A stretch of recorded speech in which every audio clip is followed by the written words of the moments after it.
Alright, so post 89 is the gate of Onyx. And I said, opened the gate of Onyx.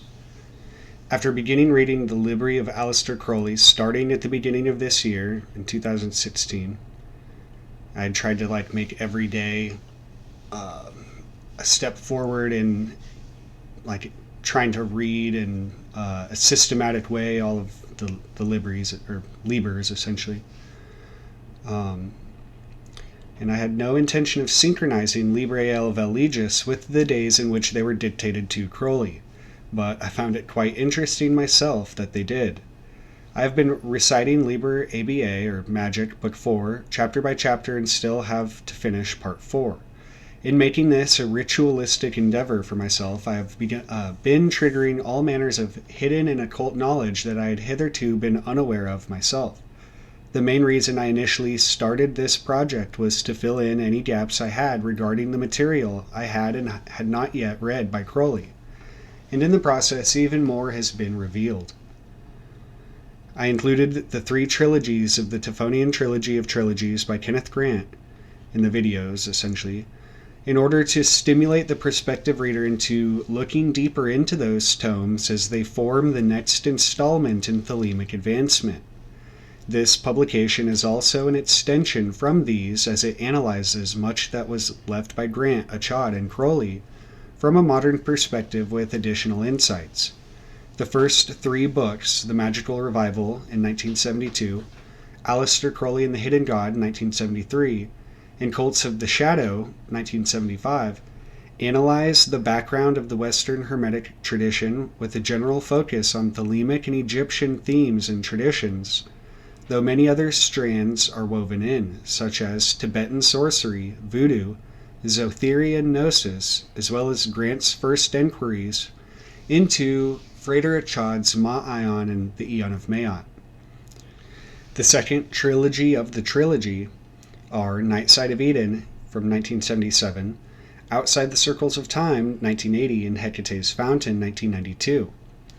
These books get much deeper into the Maotian perspectives of timelessness, transdimensional physics, and the Kabbalistic connections thereof. The Night Side of Eden refers to the night or dark side of the Tree of Life, the Qliphoth or broken shells, which relates to the dark or antimatter of the materialist scientist, who Grant relates to the Black Brothers, who are magically and mystically sterile and tend toward dispersion. And the Black Brothers relate uniquely to 89, because that's really mostly, 89 isn't really mentioned in Night Side of Eden. He does mention a lot about the whole formula of silence and how it's the wrong kind of silence and how that relates to the Black Brothers. So really the best way to see that would go to the index and look for... Yeah, there's many references here to that. In Outside the Circles of Time, he ends up saying all these ideas are related to the concept of silence. Note that DM, or Dema, 44, means blood, and Dema, spelled out, Daleth Mem He, means silence, thus showing unequivocally the primary identity of blood and silence, and of the voice, or Vok, of the silence, the Vok from whose outrance issues the blood of manifestation. Rosarion, the Crimson Light, gave Andahadna a glimpse of various post-human evolutionary choices. One such choice is to become a star in the HPK, or Hur Par Krat, universe, taking our universe as a pictographic negative. Negative is 89, showing another veil or meaning to the word negative. But she experienced existing as such a star, knowing that she had a twin existing here. Her mundane personality in Universe A, the known universe. From this, she deduces that the nature of Maat is analogous to that of a neutron star.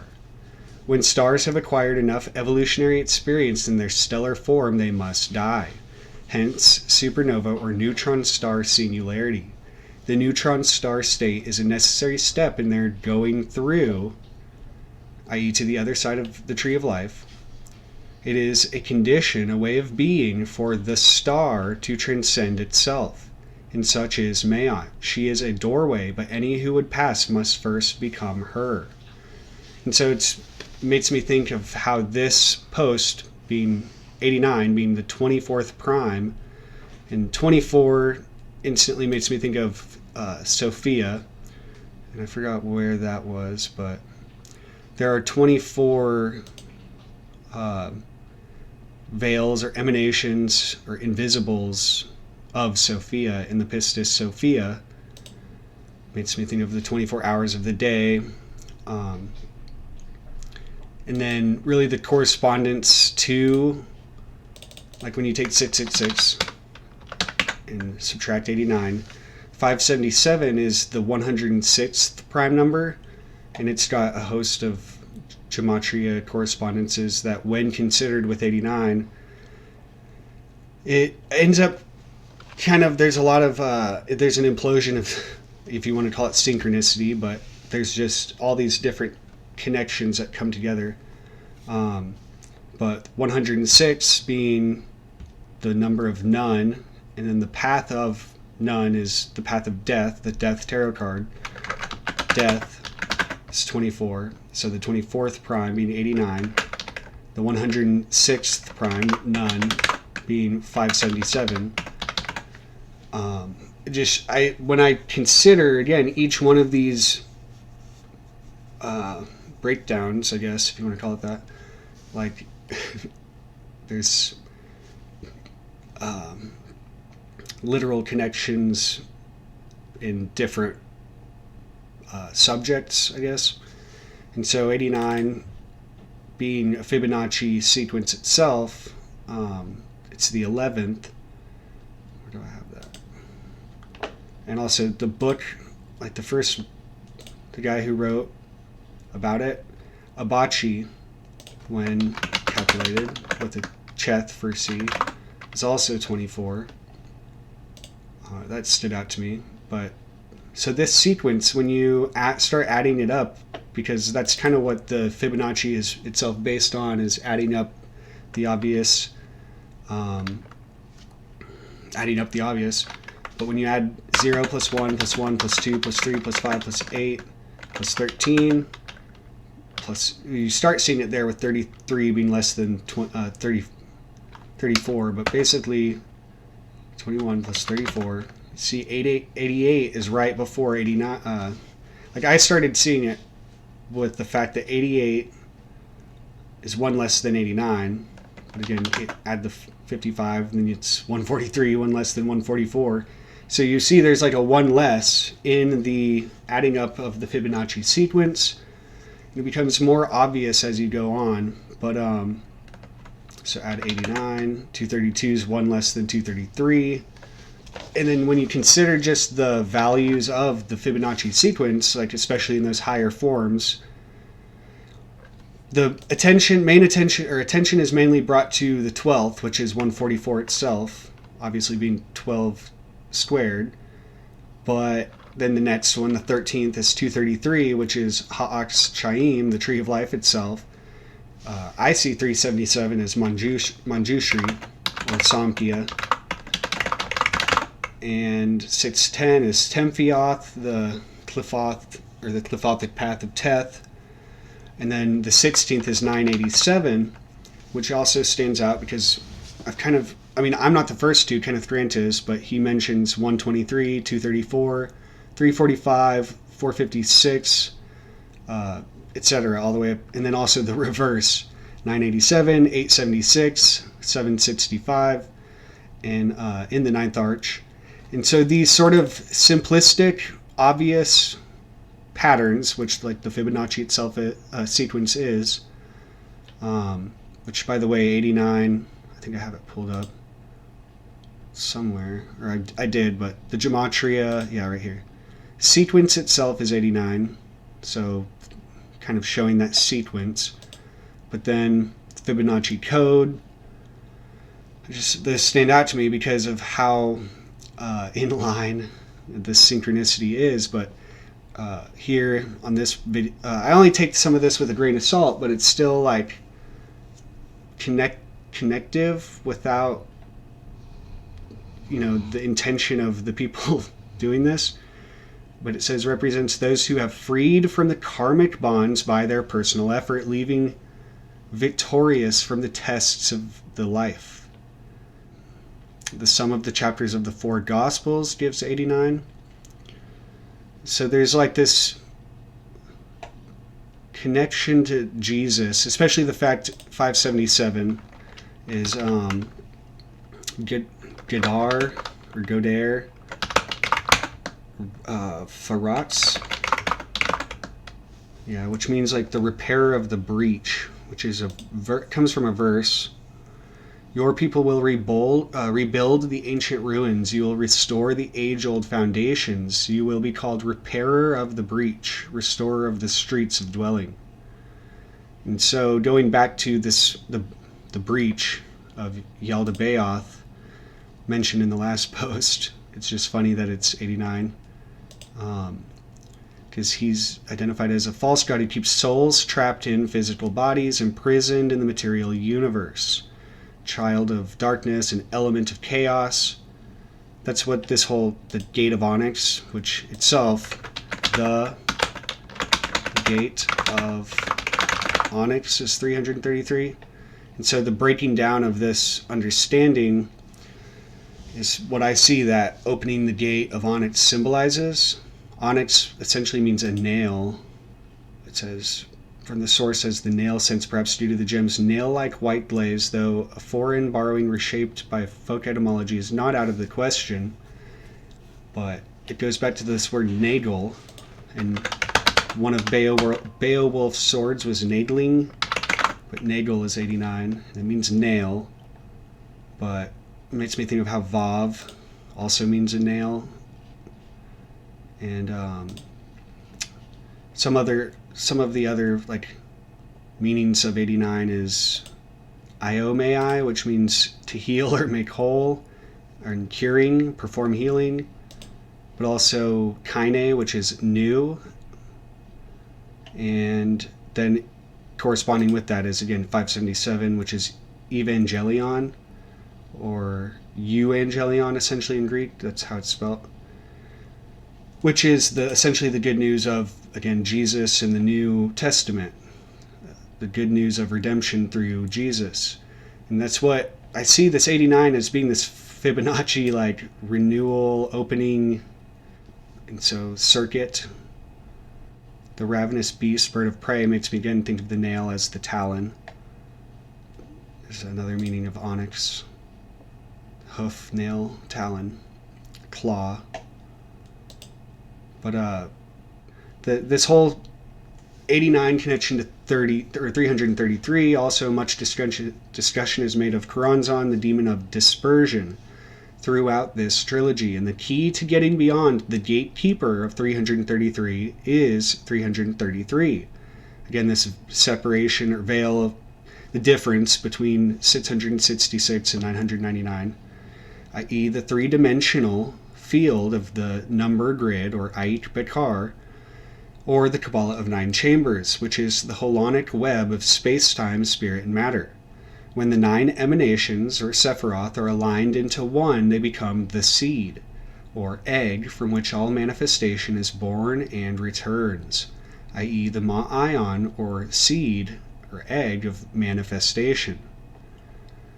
For the 3rd chapter of Librael, I used both the 3rd trilogy as well as all 9, which complete the serpentine cycle of initiation, which symbolically awakens the Typhonian dragon, symbolized in the number 10, or completion. This chapter has many prophetic statements about the future of the Aeon of Horus, wherein another prophet shall arise and bring fresh fever from the skies. This refers to the bringing down of fire from heaven to earth. Again, the celestial star in the... It makes me think of how 90, the next in the sequence, being 90 being Zadi. It's essentially the star, but obviously Crowley throws the whole not the star. Zadi being not the star. And then that kind of connects with... If you just think of how the Emperor is Melek, the king, Melek is also 90.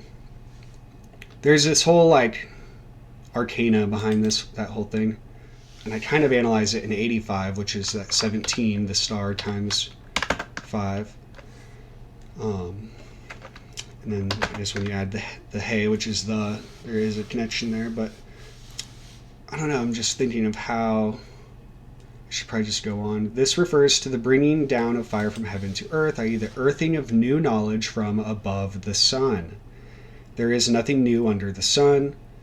This can only be effected when the solar center of Tifereth has been attained, in which transstellar data, or transplutonian data, can be brought through the prism of Thoth and reflected through the lower paths and emanations into material reality, Malkuth.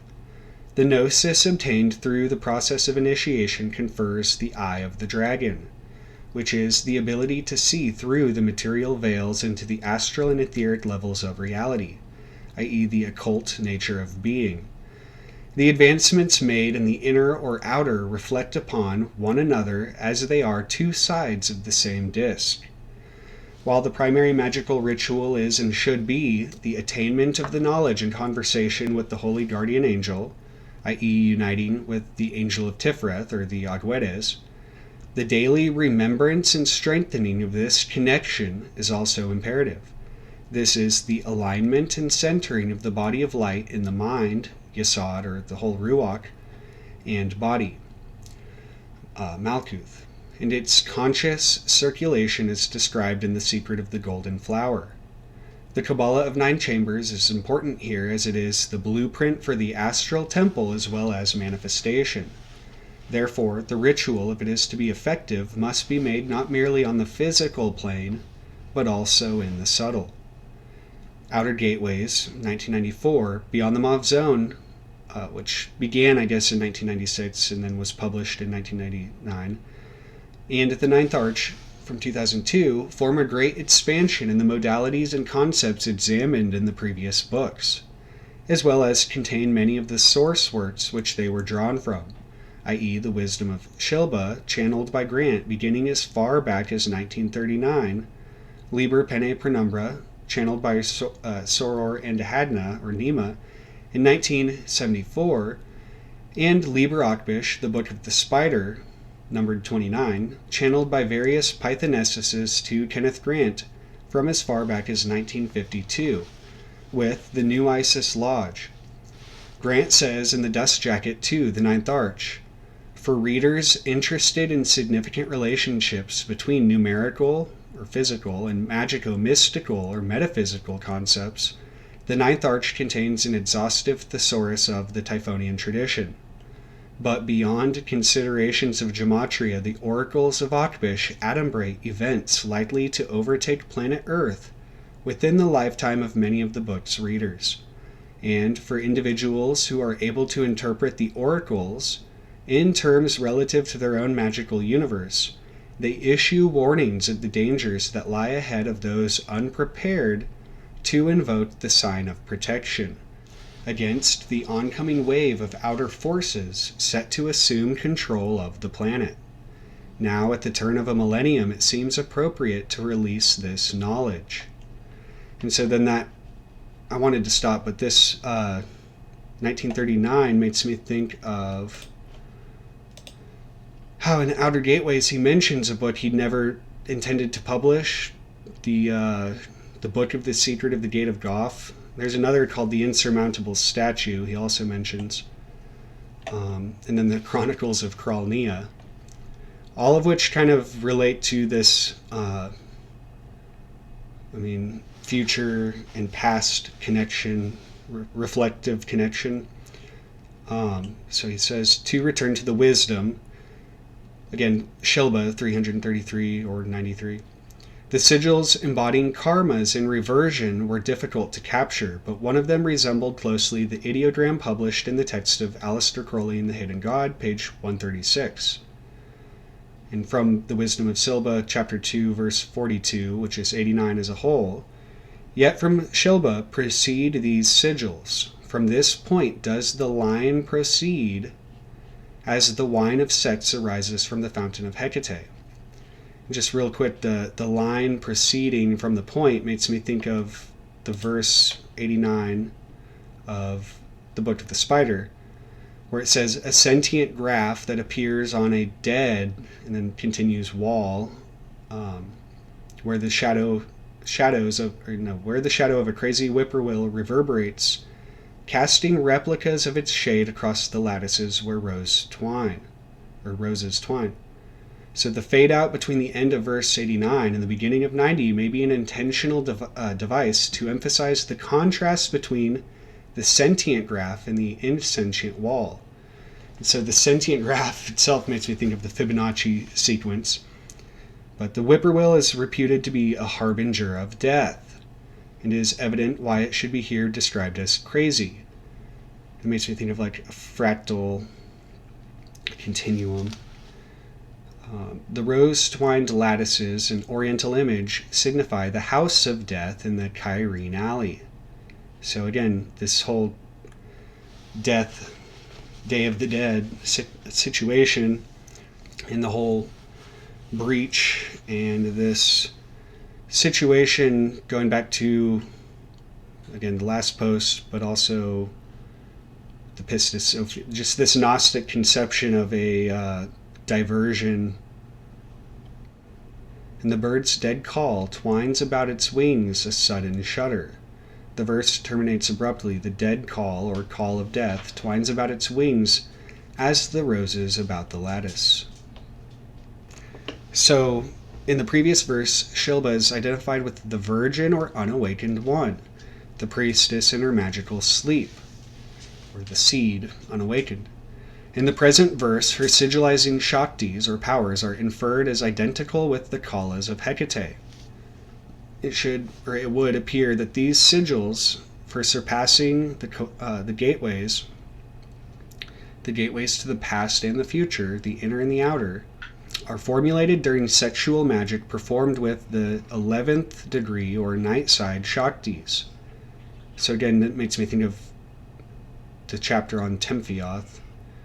And then the number 42 does indeed denote the Dark Mother, Ama, essentially, or Ma, M-A-A, the mother unconscious or sunk in the magnetic sleep. It is the number of Chadal, Hades, or Amenta. So again, 106. In 42, he ends up talking a lot about Vela, and he ends up saying that Vela is it pulsates at 89, I think, milliseconds. Or maybe it's seconds. I think it's in Beyond the Mauve Zone. So yeah, the periodic rhythm of the Vela pulsar is given as 89, a number associated with the silence peculiar to the Black Brothers. Crowley stigmatized it as the wrong kind of silence, i.e. the silence of Goff, which means shut up, enclosed, restricted.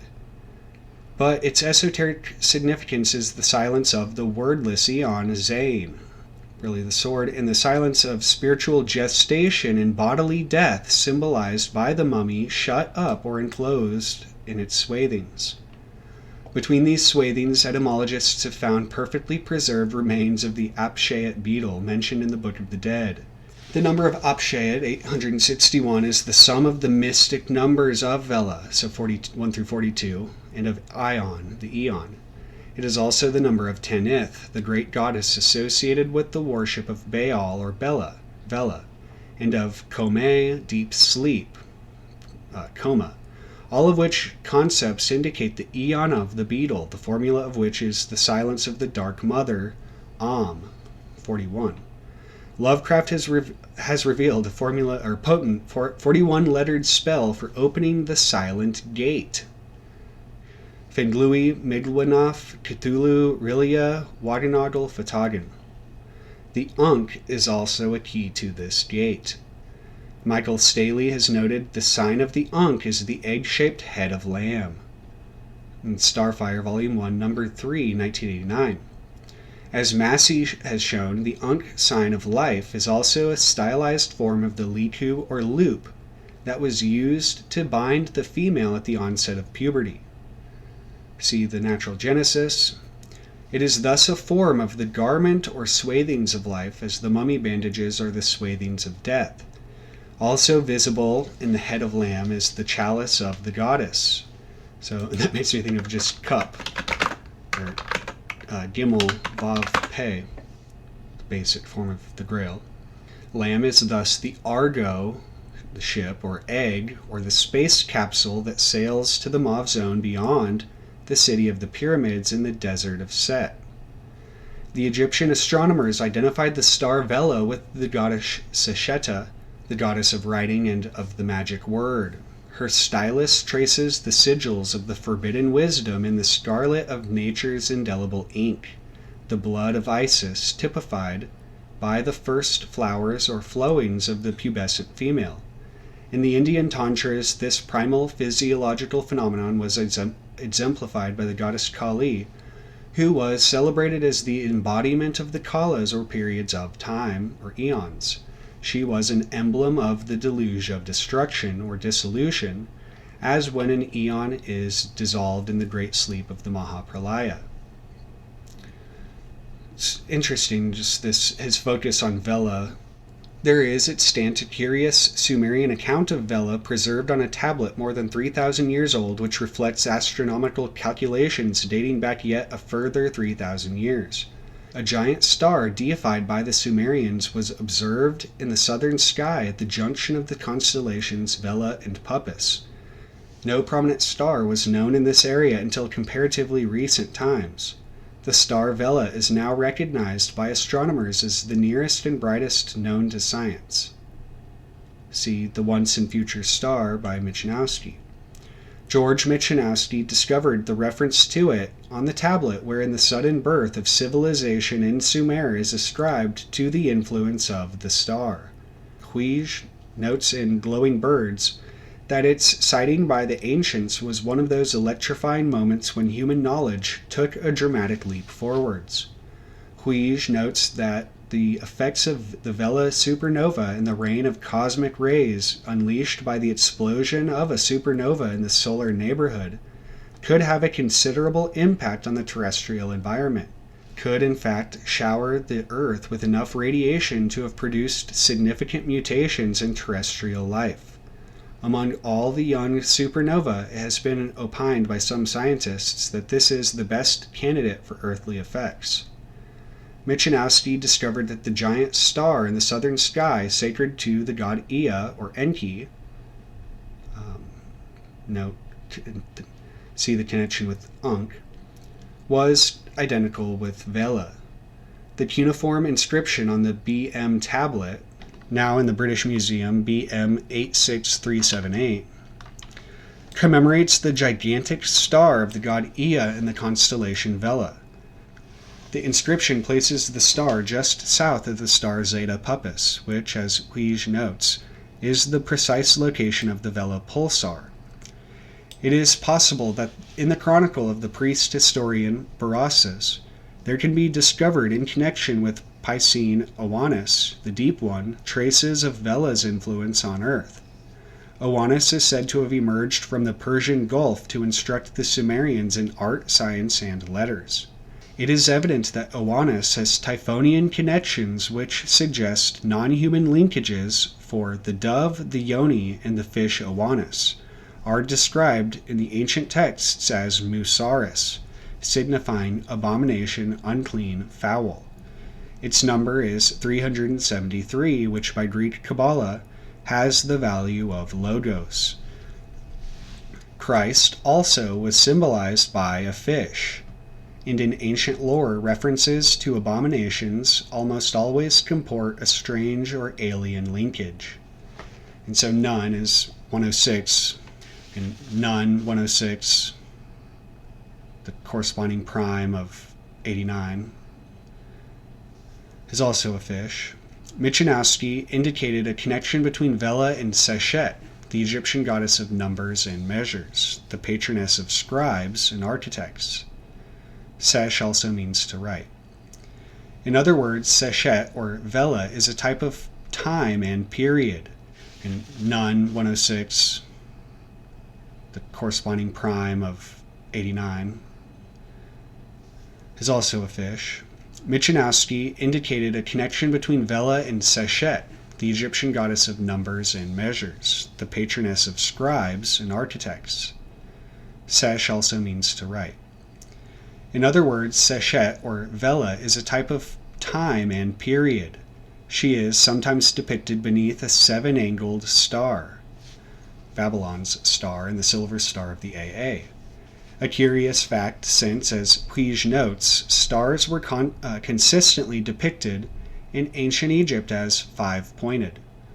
One of the emblems of, and so that makes me think of this connection really with the Pleiades, because I was just reading about it and how it was considered the star, which makes me think of, again, the tarot card, the star, and how the tower being 80 kind of points up to the star being 90. But there's this connection to it being considered 6 and 7, and the 7 pointed star being in the star card. So yeah, right here. The Pleiades was the most well-known star among pre-Islamic Arabs and so often referred to simply as the star, An Najim. Some scholars of Islam suggest that the Pleiades are the star mentioned in Surah An Najim, the star in the Quran. On numerous cylinder seals at the beginning of the first millennium BC, M45 is represented by 7 points, while the 7 gods appear on low reliefs of Neo-Assyrian royal palaces wearing long open robes and large cylindrical headdresses, surmounted by short feathers and adorned with 3 frontal rows of horns and a crown of feathers, etc., etc. So, Subaru has 6 stars. So I don't know, just this pointing up to the star, 90 is also Mem, and looking back at the last post, the celestial waters comes to mind, and Soma being what sort of releases the flow of them.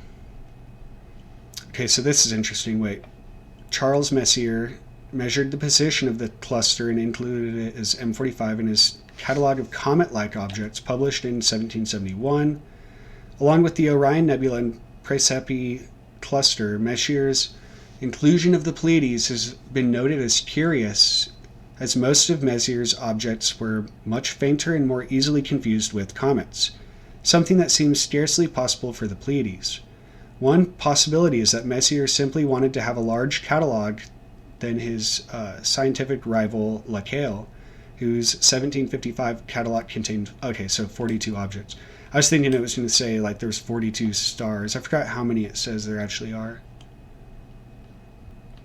The star, mole, which I actually had found mole is the same as An Najim. Take that for what it is, but they seem to be pointing again just to this stellar or astronomical knowledge. Speaking of which, it was also weird to find that 3i Atlas, like, despite the fact they're saying that it was false reporting about this whole sequence, a Fibonacci signal, a pulse sequence, but like supposedly the signal says something along the lines of observe, prepare, understand, the gate awaits. It just makes me think of, again, this post and the timing and how I don't even trust the news, like no one should, but it's funny how sometimes they have they just have weird timing. And anyway, what else am I forgetting?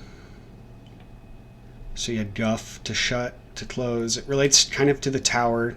The Black Brothers being shut up in the tower is one of the other references. That's what I was kind of reading on to try to find.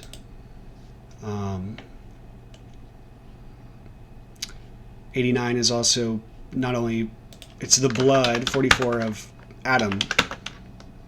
And this whole, the blood of Adam and Yaldabaoth and this tower connection. It has, I don't know, it has everything to do with the fall, or if you want to call it that, the wrong of the beginning. And then the fractal replaying, 89, this container. I don't know how else to describe it, but 89 is also Dema, silence, the silence indicated by Eem, the lunar current of the 11th degree, OTO. Crowley called it the wrong kind of silence, that of the Black Brothers. No doubt because his interpretation of the 11th degree comported homosexual formulae. The fallacy of such an interpretation has been demonstrated in various places in these trilogies. 89 is also the number of Kingu, the leaders of the minions of the Ancient Ones, in the Necronomicon. In 2:43, so the next verse of the Wisdom of Silva, 90, the thumb or phallic power stirs the kalas while within, i.e. on the inner planes, the perfume of the sweetly scented lady, Shilba, announces the onset of the colors indicative of change of dimension. John Keel has explained the color changes observed when UFOs materialize and dematerialize. The colors are associated with the superspectrum of electromagnetic energies activated in the magical sleep of the priestess.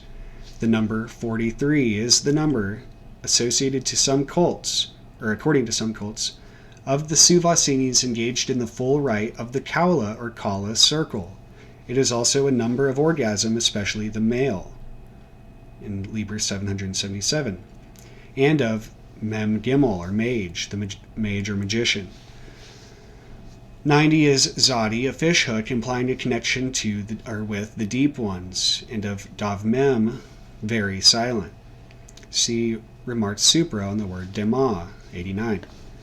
Min, or Mem, none, is also 90, and it means the memorial, the period of illness, a liquid measure, and of the Syrian moon goddess Meni. All of which notions indicate the periodic flow of liquid in the silent or sleeping phase of the priestess. 90 is the sum of the initials Nil, or New Isis Lodge, of Mem, water, the mystical blood, and of Keni, her priests. In the present context, the wine and the fountain of Hecate indicate the oceanic aspect of this formula. This is confirmed in the next verse, 44, 91 as a whole, where the blood of man, where the actual movement of the change becomes apparent in the sigil as a deeply moving current in the wine, followed by a reference to the silence. Hor Parkrat, Set, achieving apotheosis outside the tree of life. That the wine is blood is unequivocally confirmed in the verse, 49, the number of Dema, blood, and of the eagle scorpion, which is the glyph of the Ophidian current. 91 is the number of man, the power or Shakti of whom is the power of the Ancient Ones, the Shakti which is described as the covenant. See the Necronomicon, page 166. It is the covenant identified with Set, and it is to be displayed in the great day of Maat. Chapter 2, verse 45, 92, as the yantra flows from the genitalia of the priestess, so flows the mantra from the lips of the image. The image is the priestess, is the embodiment of the imagination. The image or image is the will, vibrating in unison with the energy traced by the movement of the sigils. This pours within the temple of Bel, which means that the sigils manifest their energies in the terrestrial biosphere. Then follows a great mystery. If the magus utters the supreme word, if the priestess weaves the ultimate sigil, a star would fly the skies and fall, ever earthward. The star is identified by the verse number 46 as the star of Mu, the star of the eon of disturbing dreams. Mu is a synonym of Lemuria, and its number is also that of Hali, the abode of an ancient one named Hastur. Hali, formerly a lake, became a desert, now known as the Gobi Desert. See Illuminatus by Shea and Wilson, Volume 2, pages 215 through 216, skirting a great city in the lost civilization of Carcosa. The serial number 93 explains the presence here of the old ones. No more. This may imply that further information concerning the nature of the eon is not in this place and at this time being developed. On the other hand, 24794 as a whole could with equal likelihood apply to the basic vibration Om, or to the formula of Goff. So Goff with the extra hey. Note that 94 is the number of Zod, the root of Zadi or Zadik, righteous. So the adversary, from the Egyptian root Set, also the adversary. The verse following refers to the conflagration associated with the end of the Eon of Horus. These chapters in Outer Gateways are an analysis of the wisdom of Silba, but they contain a lot of like references to numbers, and they're sort of correspondences. And going back to this, the name of a gateway as shown by this Book of the Secret of the Gate of Goff. While it means body, it also essentially does mean a gateway, treasury. According to Jewish mythology, in the Garden of Eden there is a tree of life, or the tree of souls, that blossoms and produces new souls which fall into the Guff, the treasury of souls. Gabriel reaches into the treasury and takes out the first soul that comes into his hand. Then Layla, the angel of conception, it's like night, watches over the embryo until it is born. According to Rabbi Isaac Luria, the trees are resting places for souls. Sparrows can see the soul's descent, explaining their joyous chirping. The tree of souls produces all the souls that have ever existed or will ever exist. When the last soul descends, the world will come to an end. According to the Talmud, Yevamot 620a, the Messiah will not come until the Guff is emptied of all its souls. So there's this connection to Jesus, the repairer of the breach in 89, and death, essentially. In keeping with other Jewish legends that envisions souls as bird-like, the Guff is sometimes described as a columbarium, or birdhouse. The mystic significance of the Guff is that each person is important and has a unique role that only they with their unique soul can fulfill. Even a newborn baby brings the Messiah closer simply by being born.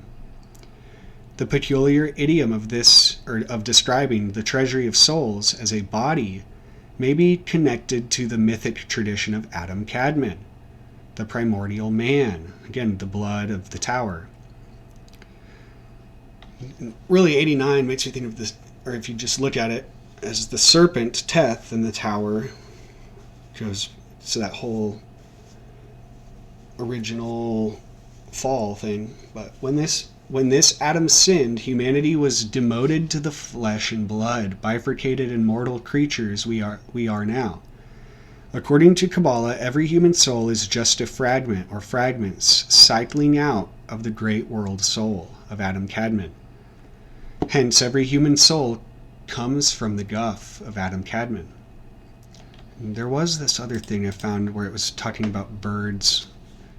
Well, it mentions the Guff in relation to birds down here. Birds as souls in Psalm 11:1. Psalm 11:1. That's today. The soul is compared to a bird. Flee as a bird to your mountain. As living beings which move and fly through the air, birds have suggested themselves at all times and in all lands to primitive man as images of the soul, the name for which in most languages is taken from breathing, nefesh, neshama, anima, or psyche. The soul was represented in the form of a butterfly, as illustrated by the tombs of the early Christians. Aringi, Roma Subterranea Novissima, Volume 2, 324. The soul of the king of Egypt was pictured on the monuments as a bird, and the genius, Frawashi, of the kings of Assyria and Persia retained the wings of the bird. Compare also, Rawlinson, Herodotus 2:105, Note 1, and Ancient Monarchies, Volume 2, 28, 3, 353. Compare also Shimrock, Handbuch der Deutschen Mythologie, Deutschen, page 461. The Arabs also regarded the soul as a bird, and believed that after death it hovered at times around the body, screeching like an owl. Masudi, Les Prairies d'Or, Volume 3, 310, Paris, 1864. Sprenger, Das Lebens Mohammeds, Volume 1, 358. Note, Kramer, Gesch der Heshenden, Ideen des Islams, 1868, page 166. This view was shared by the Jews. They believed that all souls are gathered in a great cage or treasure house in heaven, a columbarium called Guff. And so Rabbi Assi teaches that the Messiah, the son of David, cannot come until all the souls have been taken out of the Guff and have gone through human bodies. Yeb 62a, 63b, Nida 13b, and elsewhere.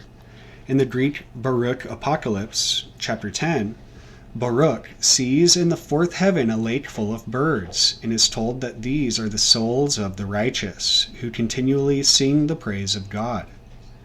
These stories are repeated by Christian saints who affirm having seen the souls of the righteous in the shape of doves in paradise. M.R. James in Text and Studies, 569, I guess either Volume 5, I don't know, Chapter 5. In Anecdota Greco-Byzantina, page 181, quoted in Couch Die Apocryphen und Pseudepigraphen des Alten Testaments, page 455. The souls of the righteous which dwell in the Acherusian lake were consulted as God's counselors at the creation of man, according to Gen R8. I guess a Hebrew Bereshith Rabbah 8. Oh yeah, so Genesis, chapter 8, I guess. Having their parallel in the Zend Avesta, the Bundahish, chapter 2, 10. Mihir Yost, 25, in the Sacred Books of the East, 23, I guess volume 23, page 145. In the Zohar, the sparrow and the swallow, spoken of in Psalm 84, 3, are compared to the souls of the righteous which dwell in paradise, exactly as those mentioned in the Baruch Apocalypse. 3 times a year, in Nisan and Tishri, they rise upon the walls of paradise and sing the praise of the Master of the universe, whereupon they are ushered into the palace where the Messiah is hidden, called the Great Soul's Nest. They are adorned with crowns in his honor, where he appears to them, and from beneath the altar of heaven, where dwell the souls of the righteous, they prepare the erection of the temple of the future. Zohar 2, 7b, 3, 196b, Gratz, Gesch der Juden 7, 9, failed to see that this rests on an old tradition. It is customary among German Jews, when a death occurs, to open a window in order that the soul may fly away like a bird. Compare Liebrecht zur Volkskund, 1879, page 371. On birds around God's throne, see Merkaba. Again, the pointing up to the sky that the tower does. The sky is also 90. The star in the sky. The king ruling from the sky. And of course, Crowley had this sort of dislike or unease for 89. And in the Book of Lies, Unprofessional Conduct is the chapter title. And he said, I'm annoyed about the number 89. I shall avenge myself by writing nothing in this chapter. So again, silence. That too is wise, for since I am annoyed, I could not write even a reasonably decent lie. Frater Perturabo had been annoyed by a scurvy doctor, the number of whose house was 89.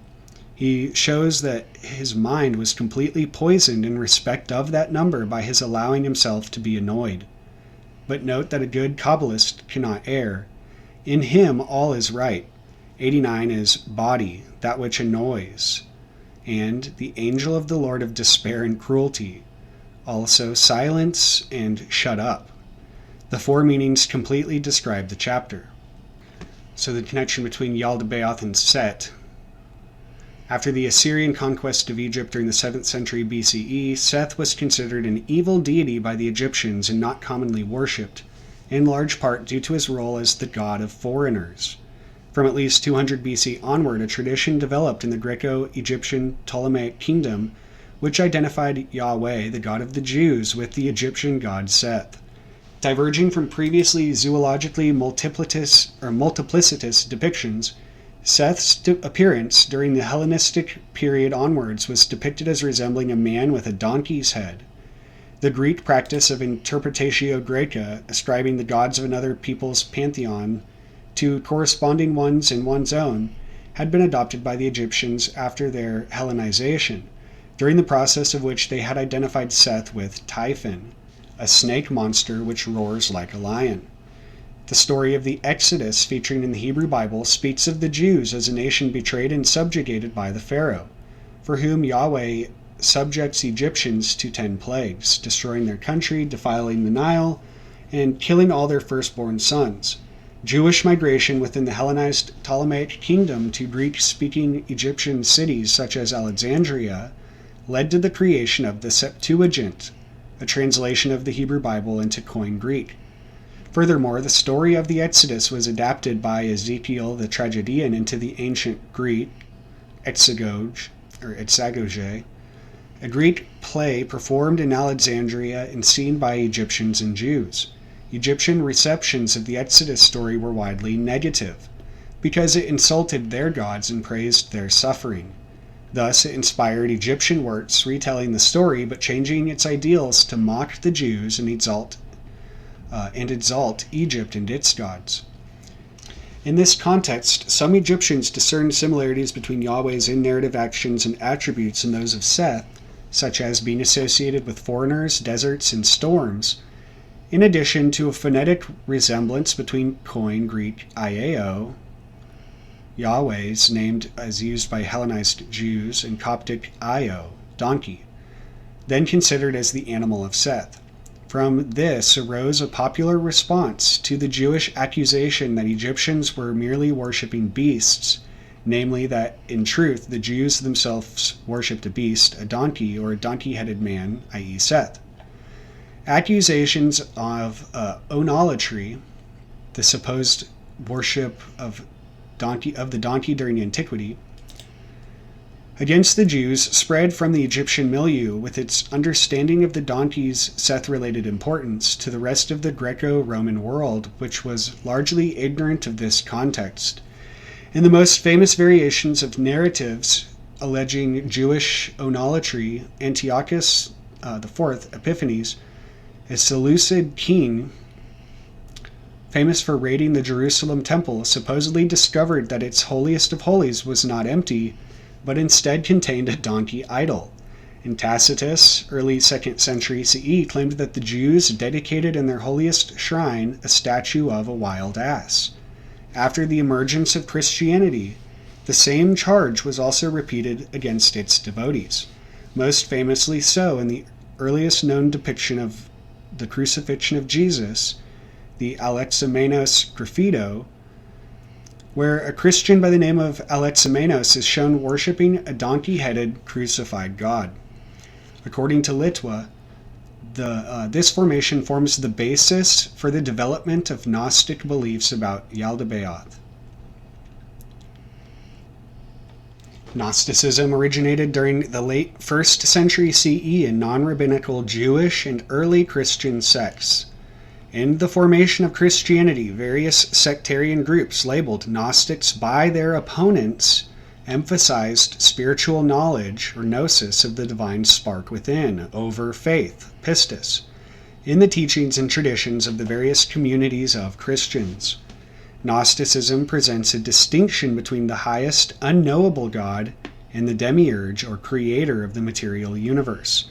Gnostics considered the most essential part of the process of salvation to be this personal knowledge, in contrast to faith, as an outlook in their worldview, along with faith in the ecclesiastical authority. In Gnosticism, the biblical serpent in the Garden of Eden was praised and thanked for bringing knowledge, gnosis, to Adam and Eve, and thereby freeing them from the malevolent demiurge's control.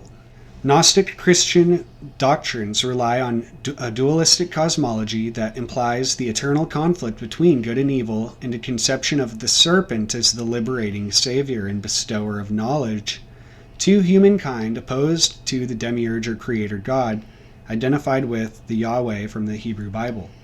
Some Gnostic Christians, such as Marcionites, considered the Hebrew God of the Old Testament as the evil false God and creator of the material universe, and the unknown God of the Gospel, the Father of Jesus Christ and creator of the spiritual world, as the true good God. In the Archontic, Sethian, and Ophite systems, Yaldabaoth is regarded as the malevolent demiurge and false god of the Old Testament who generated the material universe and keeps the souls trapped in physical bodies, imprisoned in the world full of pain and suffering that he created. However, not all Gnostics regarded the creator of the material universe as inherently evil or malevolent. For instance, Valentinians believed that the demiurge is merely an ignorant and incompetent creator, trying to fashion the world as well as he can, but lacking the proper power to maintain its goodness. They were regarded as heretics by the proto-Orthodox early church fathers. Yaldabaoth is mentioned mainly in the Archontic, Sethian, and Ophite writings of Gnostic literature, most of which have been discovered in the Nag Hammadi library. In the Apocryphon of John, Yaldabaoth is the first of three names of the domineering Archon, along with Saklas and Samael. In Pistis Sophia, he has lost his claim to rulership, and in the depths of chaos, together with 49 demons, tortures, sacrilegious souls, in a scorching hot torrent of pitch. There he is a lion-faced Archon, half flame, half darkness. Yaldabaoth appears as a rebellious angel both in the apocryphal Gospel of Judas and the Gnostic work Hypostasis of the Archons, mentioned or quoted in the last post. In some of these Gnostic texts, Yaldabaoth is further identified with the ancient Roman god Saturnus. Yaldabaoth is the son of Sophia, the personification of wisdom according to Gnosticism, with whom he contends. By creatively becoming matter in goodness and simplicity, Sophia created the imperfect Yaldabaoth, who has no knowledge of the other eons. From his mother he received the powers of light, but he used them for evil. Sophia rules the Ogdoas, or the Ogdoad. The Demiurge rules the Hebdomad. Yaldabaoth created 6 more Archons and other fellows. The angels he created rebelled against Yaldabaoth. To keep the angels in subjection, Yaldabaoth generated the material universe. It makes me think of just how Brashith, essentially Genesis, is 9:13, and so other people have calculated what the Fibonacci sequence in Hebrew would be, and it's Sederat, or actually with a tau. Fibonacci with a pei. Sederat Fibonacci is also equivalent to the with beginningness. In the act of creation, however, Yaldabaoth emptied himself of his supreme power. When Yaldabaoth breathed the soul into the first man, Adam, Sophia instilled in him the divine spark of the spirit. After matter, Yaldabaoth produced the serpent spirit, Ophiomorphos, which is the origin of all evil. The light being, Sophia, caused the fall of man through the serpent. By eating the forbidden fruit, Adam and Eve became wise and rejected Yaldabaoth. Eventually, Yaldabaoth expelled them from the ethereal region, the paradise, as punishment. Yaldabaoth continuously attempted to deprive human beings of the gift of the spark of light which he had unwittingly lost to them, or to keep them in bondage. As punishments, he tried to make humanity acknowledge him as God. Because of their lack of worship, he caused the flood upon the human race, from which a feminine power such as Sophia or Pronoia, providence, rescued Noah. Yaldabaoth made a covenant with Abraham in which he was obligated to serve him along with his descendants. The biblical prophets were to proclaim Yaldabaoth's glory, but at the same time, through Sophia's influence, they reminded people of their higher origin and prepared for the coming of Christ. At Sophia's instigation, Yaldabaoth arranged for the generation of Jesus through the Virgin Mary. For this proclamation, he used John the Baptist. At the moment of the baptism organized by Yaldabaoth, Sophia took on the body of Jesus and through it taught people that their destiny was the kingdom of light, the spiritual world, not the kingdom of darkness, the material universe. Only after his baptism did Jesus receive divine power and could perform miracles. But since Jesus destroyed his kingdom instead of promoting it, Yaldabaoth had him crucified. Before his martyrdom, Christ escaped from the bodily shell and returned to the spiritual world. So, again, going back to being freed from the karmic bonds, leaving victorious from the tests of the life. And then the chapters of the four Gospels. It's just kind of funny. In the Gnostic text Pistis Sophia, the number 24 appears in two significant contexts. The 24 invisibles, a group of spiritual entities associated with glory, and with the 24th mystery, which refers to a final, ultimate mystery from which Jesus claims to have come. These occurrences represent a spiritual hierarchy of divine beings and the ultimate source of creation in a Gnostic framework.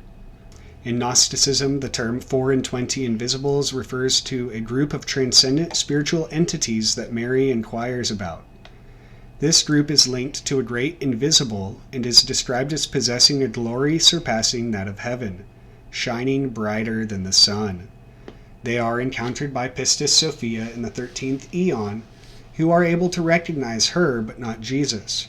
These entities are considered co-powers of Sophia and play a significant role in the spiritual hierarchy. And another 89 is Helikii, which means life, time in life, age, stature, height. A particular period of life, the period fitted for a particular function, prime. 89 is prime. Full age, years of discretion, perhaps the whole duration of life, otherwise stature. He was trying to see Jesus, who he was, but was not able to on account of the crowd because he was short in stature. Until we attain to the unity of the faith and of the knowledge of the Son of God, to mature adulthood, to the measure of the stature of the fullness of Christ.